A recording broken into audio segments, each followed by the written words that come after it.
Doctor Raghavendra Trivedi ji. Radhe Radhe बोलो। राधे राधे महाराज जी।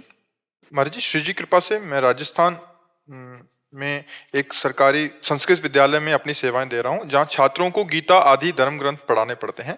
महाराज जी, मुझे गीता जी पढ़ाते समय कुछ श्लोकों में कुछ संदेह था, मैं आपसे उसका समाधान चाहता हूं। किसका महाराज जी, प्रश्न है? हाँ, आपका है महाराज जी। क्या? उसमें ये कह रहे हैं कि एक इस तत्व को सुनकर भी कोई नहीं जानता, एक श्लोक में ऐसा लाइन आया था, और यत्न करने वालों में से भी कोई एक भगवान के तत्व उनको तत्व से जानता है। तो इस अलग अलग दो श्लोक। हाँ, जैसे तत्व से जानना है ना, ये बड़ा कठिन है। इसलिए कठिन है कि देह भाव में स्थित है।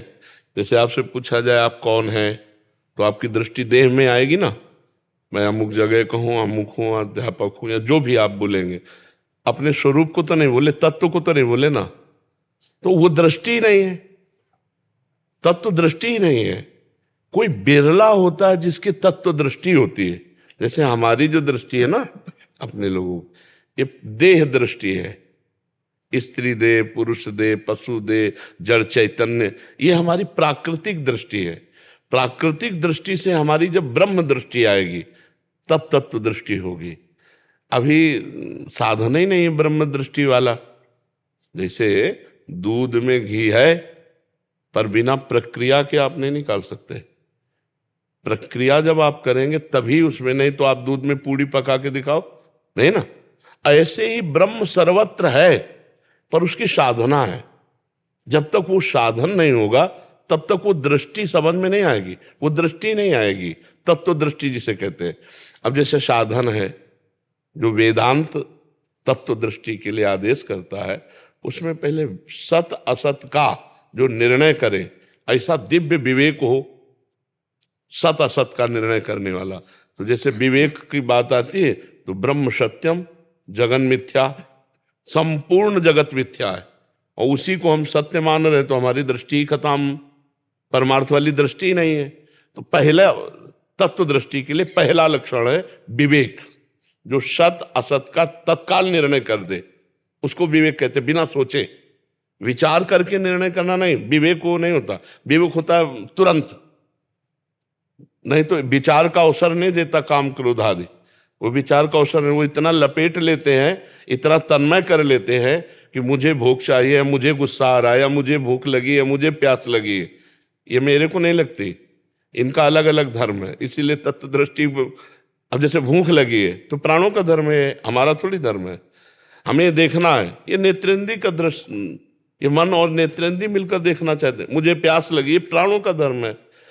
अब हर इंद्री का सबका अलग अलग धर्म है, और हम उनको स्वीकार किए हुए हैं। इसी भ्रम को मिटाना है।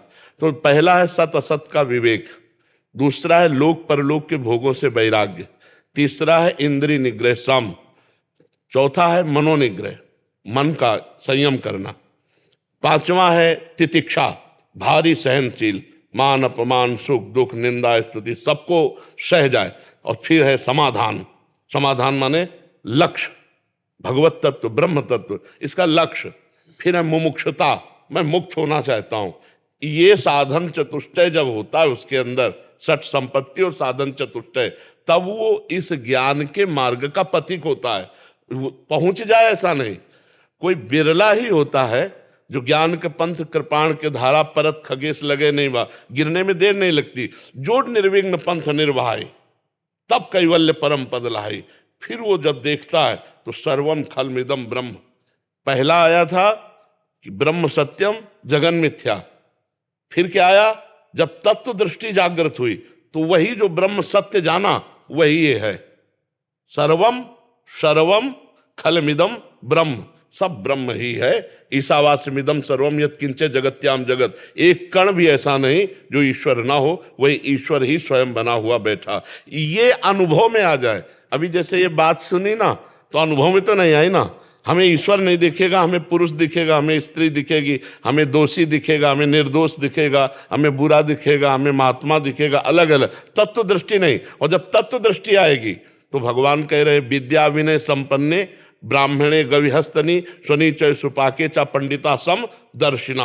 वो सब जगह एक ही तत्व को देखता है, गाय में, चांडाल में, हाथी में, कुत्ते में, विद्या विनय संपन्न ब्राह्मण में, सब में एक ही तत्व देख रहा है, दूसरा नहीं। वो तत्वदर्शी महात्मा ये देखता है। यो माम पश्यति सर्वत्र सर्वम च मयि पश्यति तस्याहम न प्रणश्यामि सच में न प्रणश्यति। जो सर्वत्र मुझे देखता है और सबको मेरे में देखता है, वो मेरी से कभी दूर नहीं होता। वो सर्वत्र मेरे को देखता है, सबको मेरे में देखता है। मैं उससे अलग नहीं होता, वो मेरे से अलग नहीं होता, वो मेरे में ही रहता है। समझ रहे ना तत्व दृष्टि का?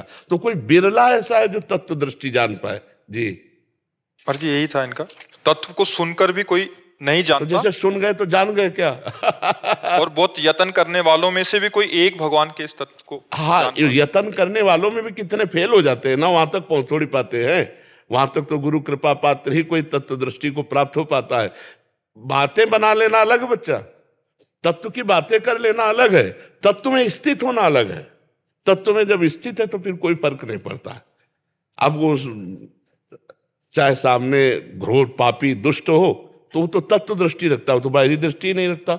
चाहे बहुत अच्छी क्रिया हो रही हो, चाहे बहुत बुरी क्रिया हो, वो क्रिया पर दृष्टि नहीं रखता, वो तो कारण पर दृष्टि रखता है, तो वो विक्षेप को प्राप्त ही नहीं होगा। हाँ, अब अगर व्यवहार काल में वो किसी पद पे है,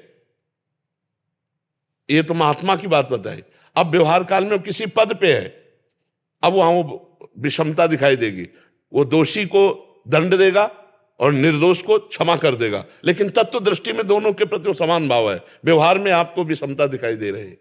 दोषी को दंड देना और निर्दोष को क्षमा कर देना, यह बाहरी क्रिया है। अंतर्दृष्टि में दोनों के प्रति समान भाव होगा यदि वो किसी अधिकार पद में है तो। जैसे तत्व दृष्टि राजा भी हो सकता है, तत्व दृष्टि कोई पदाधिकारी अफसर भी हो सकता है, तो तत्व दृष्टि कोई विरक्त महात्मा भी हो सकता है। तो विरक्त महात्मा होगा तो उसके ये लक्षण होंगे, एक हाथ में कोई चंदन शीतलता और एक हाथ में कोई ताप दंड दे रहा है, वो दोनों के प्रति समान भाव है। लेकिन इसी स्थिति को प्राप्त अगर कोई महापुरुष पदों में है तो वो अपराधी को फांसी पे लगाएगा और निरपराध को बड़ा सहयोग करेगा। तो उसका ना अपराधी से द्वेष है ना निरपराध से राग है, लेकिन वो सम निर्णय कर रहा है। वो सम होते हुए भी विपरीत वहां दिखाई दे रहा है। जैसे श्री भगवान असुरों का वध कर रहे हैं, दैत्यों का विनाश करते हुए साधु जनों की रक्षा कर रहे हैं, लेकिन भगवान समदर्शी है, भगवान सम है। अब वो स्वामी है पूरे त्रिभुवन के। जब त्रिभुवन में कहीं कोई ज्यादा वो करेगा तो फिर भगवान पक्षपात दिखाई देता, उनमें होता नहीं है। भक्त का पक्ष लेते हुए अभक्त का विरोध करते हुए दिखाई देते हैं। महापुरुषों को तत्व दृष्टि, महापुरुषों को केवल तत्व दृष्टि वाला ही जान सकता है और नहीं जान सकता है। बाहरी लक्षणों से नहीं जाना जा सकता है, क्योंकि बाहरी व्यवहार अगर वो किसी पद में है, मान लो किसी पत्नी का पति है, तो उसके साथ बिल्कुल ठीक पति जैसा व्यवहार होगा। वहीं उसकी बहन है, उसके साथ ठीक बहन जैसा व्यवहार होगा। वहीं उसकी बेटी है, ठीक बेटी जैसा उसका व्यवहार होगा। वहीं माँ है, अब ये 4 शरीर स्त्री शरीर है, चारों के साथ व्यवहार अलग अलग करेगा, दृष्टि एक है, तत्व दृष्टि एक है। अगर वो चारों के साथ व्यवहार एक जैसा करे तो मूर्ख है, वो पापी है, दंडनीय है, वो ज्ञानी नहीं है। तत्व दृष्टि में चारों के प्रति समान दृष्टि रखते हुए व्यवहार में विषमता आ जाएगी, व्यवहार में भेद आ जाएगा। बहन के साथ बहन जैसा, बेटी के साथ बेटी जैसा, पत्नी के साथ पत्नी, तभी वो सच्चा ज्ञानी माना जाएगा। जब आप कहते हैं कि दर्शन बर्तन नहीं, हाँ दर्शन, हाँ, समदर्शिता तत्व दृष्टि का दृष्टि है, व्यवहार नहीं। व्यवहार अपने ही शरीर में एक जैसा नहीं हो सकता।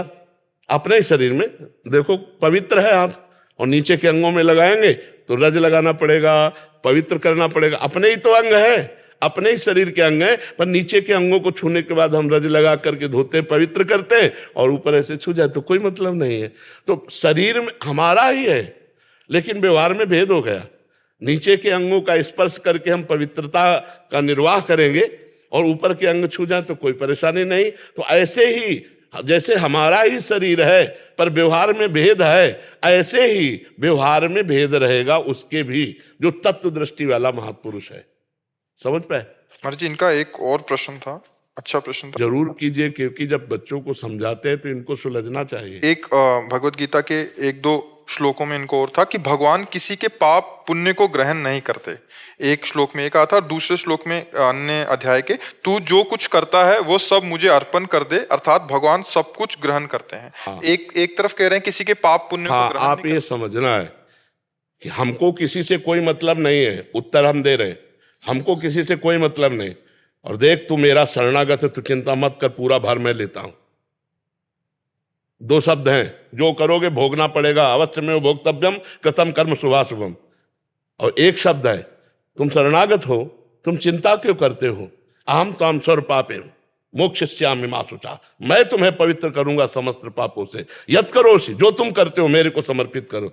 ये संबंध एक जगह बोल रहे हैं शरणागत संबंध को लेकर, और एक जगह सार्वभौम राजा भगवान बोल रहे हैं जो तुम करोगे तुम्हें भोगना पड़ेगा, तुम्हारे पाप पुण्य का अधिकारी मैं नहीं, तुम्हें भोगना पड़ेगा, अवश्य में भोक्तव्यम कृतम कर्म शुभाशुभम, शुभ अशुभ मेरे। और एक है शरणागत, उससे कह रहे जो कर रहा है तुम मेरे को समर्पित कर, मैं संभाल लूंगा, अहम ताम स्वर पापेभ्यो मोक्षयिष्यामि मा शुचा, मैं संभाल लूंगा, तू चिंता मत कर। अपचेत्सु दुराचारो भजते माम अनन्य भाग, साधुरेव समंतव्या सम्यक व्यवसिता, ऐसा घोर दुराचारी भी हो और मेरी शरण में आ जाए तो मैं उसे महात्मा बना दूंगा। क्षिप्रम भवति धर्मात्मा, समझ रहे ना, दोनों जगह अलग अलग बातें हैं।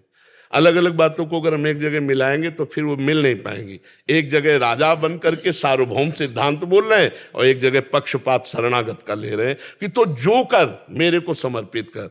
तो आग में चंदन डालो तो आग, लोहा डालो तो आग, और विष्ठा डालो तो आग, आग अपना स्वरूप प्रदान कर देती है। तो जब ऐसे हो जाते हैं ना तो शुभ अशुभ दोनों भस्म हो जाते हैं और भगवत स्वरूप हो जाता है जीव। पुण्य और पाप दोनों नष्ट हो जाते हैं। अगर पुण्य भी रहेगा तो सोने की जंजीर है, पाप रहेगा तो लोहे की जंजीर है, बंधन तो दोनों से ही प्राप्त है। पाप और पुण्य दोनों का नाश करके भगवत स्वरूप हो जाता है। आप समझ पाए इस बात को? अगली बात हो गया। आपका उदाहरण मैं कक्षा में रिप्रेजेंट करता हूँ, बहुत अच्छे से समझा पाता हूँ, आपका धन्यवाद। और आपका चित्र लेकर के नाम जप करता हूँ, गुरु मानता हूँ। आप वो आपकी श्रद्धा का विषय है, आपकी भावना का है। गुरु के माने शिष्य नहीं होता, शिष्य के माने गुरु होता है। आपके मानने से होता है। द्रोणाचार्य ने निकाल दिया एकलव्य को, हम शिष्य नहीं मानते, और एकलव्य ने मान लिया तो जो अर्जुन को शिक्षा प्रगट में द्रोणाचार्य जी ने दी उससे भी अधिक प्रवीण एकलव्य हुआ। आश्चर्य की बात है, अर्जुन जी को प्रगट में शिक्षा दी, उनसे भी प्रवीण एकलव्य जी ने भाव से शिक्षा ली, द्रोणाचार्य की मूर्ति बनाकर और उनको गुरु बनाकर। ये तो अपने शिष्य के भाव का है, वो किसको गुरु मान करके क्या प्राप्त कर लेता है, ये उसकी भावना है जी।